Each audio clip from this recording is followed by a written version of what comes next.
Good morning বন্ধুরা, Momita kitchen and ব্লগে তোমাদের জানাই স্বাগত। বন্ধুরা, আশা করি তোমরা সবাই ভালো আছো, আমিও খুব ভালো আছি। তো বড়দের প্রণাম আর ছোটদের অনেক অনেক ভালোবাসা জানিয়ে আজকের ভিডিওটা শুরু করছি। তো আজকে আবারও তোমাদের সামনে নিয়ে এসেছি একটি কুকিং ভিডিও, সেটা হলো একটা রেসিপি।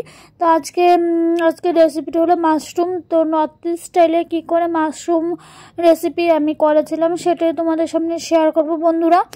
তো চলো, এটা কি করে বানালাম নর্থ ইস্ট স্টাইলে, একদম নিরামিষ পদ্ধতিতে করেছি। আজকে আমিষ পদ্ধতিটা তোমাদের সামনে শেয়ার করি না, আজকে হলো নিরামিষ পদ্ধতিটা তোমাদের সামনে শেয়ার করলাম। তো মাশরুমটা নিরামিষ, আমার আমিষ থেকে আমার বেশি নিরামিষটাই খেতে ভালো লাগে।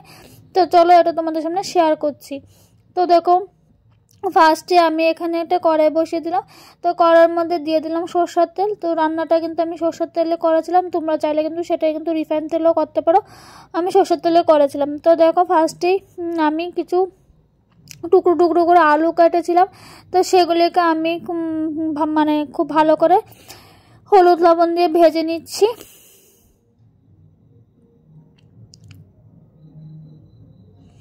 তো আলুটিকে খুব ভালো করে ভাজতে হবে, কারণ যেহেতু আমি আলুটিকে সেদ্ধ করিনি, তো এগুলিকে একটু আমি খুব ভালো করে ভেজে নেব বন্ধুরা।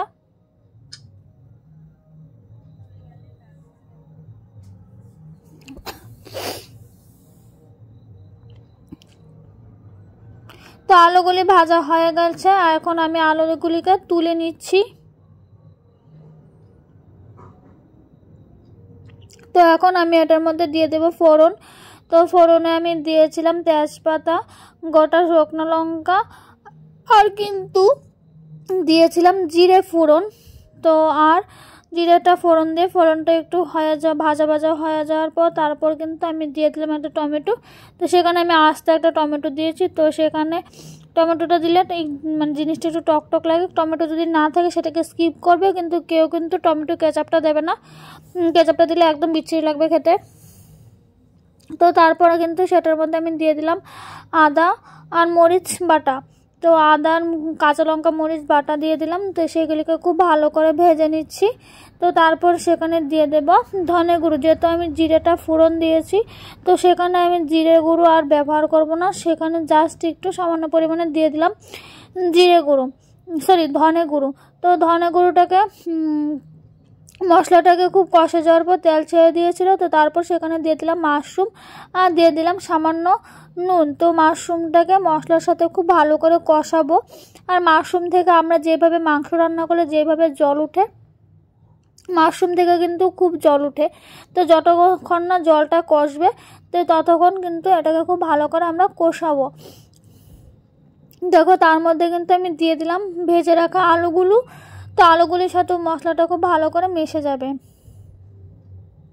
বন্ধুরা, আমার পরিবারে তোমরা যদি নতুন সদস্য হয়ে থাকো, অবশ্যই আমার চ্যানেলটাকে সাবস্ক্রাইব করে দিও। সাবস্ক্রাইব করে অবশ্যই কিন্তু বেল আইকনে প্রেস করে দিও। আর আমার ভিডিওটি যদি তোমাদের ভালো লেগে থাকে, অবশ্যই কিন্তু একটা লাইক করে দিও। সাবস্ক্রাইব করে বেল আইকনে প্রেস করে দিও, কারণ আমি যখন এই ভিডিওটা ছাড়বো তখনই তোমাদের কাছে কিন্তু নোটিফিকেশন চলে যাবে। তো তার মধ্যে দেখো, আমার মাশরুমটা কষা হয়ে গেছে। তো তারপর কিন্তু আমি দিয়ে দিলাম পরিমাণ মতো ঝোল। তো ঝোলটা দিয়ে তারপর দিয়ে দিলাম কালারের জন্য সামান্য একটু হলুদ, আর স্বাদ মতো একটু নুন দিয়েছিলাম, যেহেতু আমি ঝোলটা একটু বেশি দিয়েছিলাম। তারপর কিন্তু সেখানে কিন্তু আমি বন্ধুরা অ্যাড করেছিলাম গরম মশলা। তো এখন ঝোলটাকে খুব ভালো করে ফুটতে দেব। এই নিরামিষ রেসিপিটা আমি কিন্তু আমার কিন্তু আমিষ থেকে আমার কিন্তু নিরামিষ পদ্ধতিটা খুব ভালো লাগে। তো আমাদের ম্যাক্সিমাম সপ্তাহে একদিন তো আমাদের নিরামিষ থাকেই। তো সেটা কিন্তু অবশ্যই কিন্তু সেখানে কিন্তু ট্রাই করতে পারো। তো এখন ঝোলটাকে একটু ফোটাবো, কারণ বেশি একটা মাশরুমের বেশি একটা পাতলা ঝোল ভাল লাগে না। তো মাঝে মধ্যে আমি একটু আলুগুলিকেও কিন্তু একটু একটু ভেঙে ভেঙে দিচ্ছিলাম। আলুগুলিকে ভেঙে ভেঙে দিলে মাশরুমের যে ঝোলটা সেটা কিন্তু একটু কিন্তু ঘন হবে, একটু গাঢ় গাঢ় হলে কিন্তু ভালো লাগে। এটা কিন্তু রুটি দিয়ে খেতে ভালো লাগে, আবার কিন্তু ভাত দিয়ে খেতেও কিন্তু ভালো লাগে। খুব দুর্দান্ত একটা রেসিপি।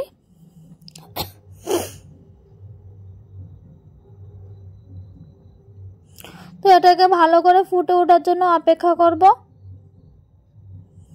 বন্ধুরা, আমার এই নর্থ স্টাইলের রান্নাগুলি তোমাদের কেমন লাগে অবশ্যই কিন্তু কমেন্ট করে জানাবে।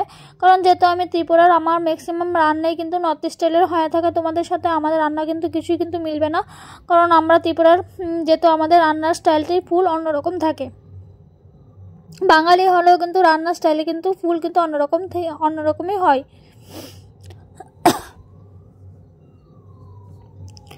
তো ঝোলটা দেখো আমার ম্যাক্সিমামই ফুটে উঠেছে।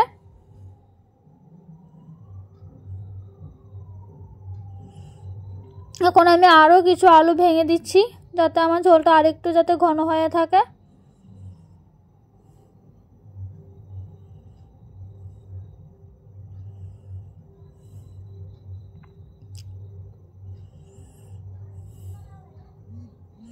তো দেখো আমি এটাকে এখন নামিয়ে নিয়েছি।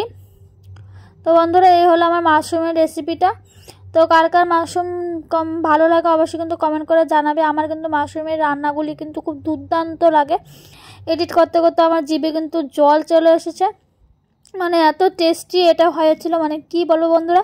তো বন্ধুরা, কথা বলতে বলতে ভিডিওর একদম লাস্টে চলে এসেছি। তো আজকের ভিডিওটা বন্ধুরা আমি এখানেই শেষ করে দিচ্ছি। তো ফিরে আসবো নতুন একটা দিন, নতুন একটা ভিডিও নিয়ে। তোমরা এইভাবে আমার পাশে থাকো, আমিও তোমাদের পাশে থাকবো।